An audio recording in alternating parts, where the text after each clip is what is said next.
Hey YouTubers, it's Tony with Mayberry Mini Trucks. Today is Wednesday, December 24th, 2025. And today I'm delivering a mini truck to Chris in Virginia. And Chris has purchased a Honda Acti. And this is an HA4. And we got in it and he buzzed over here.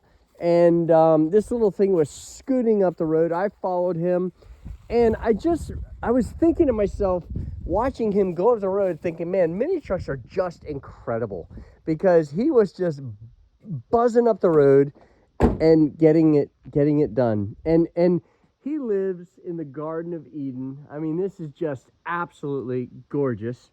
But what I really want to show you is this. Is this a caboose? It's caboose, yeah.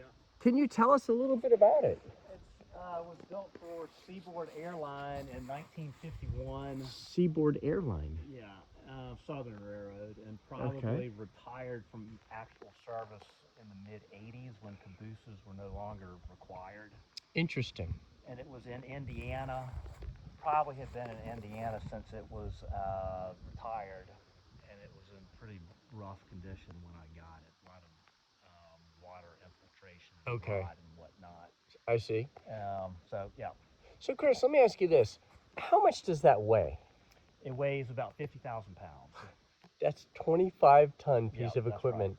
So how did you transport it from Indiana to Virginia? Well, what is height restriction? 13.6, I think, Yes. is what it is. So I had to have millwrights cut the cupola off, which they cut off with sawzalls, and they were not happy about it. But they got it off. And then when you lift the body up, the trucks, they're just on via gravity, so they just stay put. Oh.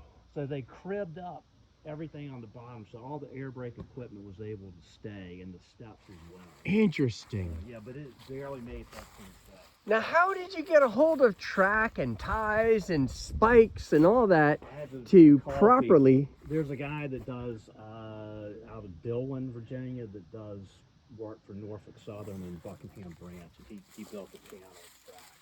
What is the distance between the rails? Do you know? Oh, it's some odd number, like 5 foot 8.5.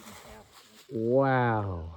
And once that was established, there was no going back. Well, here's the deal, man. Like when they put the trucks on, one guy can move these things on the rail. I mean, that's why railroads make sense, because of the lack of friction. Wow. And they weigh, those things probably weigh 3 tons each. Look at the thickness of that frame. Are these the brake levers under Those here? were the brake levers. Wow. Man, that's incredible. That is amazing. Guys, Mayberry Mini Trucks added content. This is valuable content. We get to see what the actual underside of a caboose looks like. Talk about industrial capacity. Well, Chris, thank you for your business and for purchasing a second mini truck. And Chris got a $200 discount on his second purchase, which is our standard procedure. And we really appreciate our customers a lot. But guys, this is what I love about the business, is meeting people, in this case, like Chris, who just said one day, you know what? I think I need a caboose. And he bought a train car, guys. This is super, super, super cool. And guys, thank you for watching our video. Please hit subscribe, thumbs up if you like the content, like this content today, and hit notification, and you'll be notified when we post a video, such as the trucks that are coming in today, and then the 29 vehicles that are coming in a few weeks. Thanks, guys.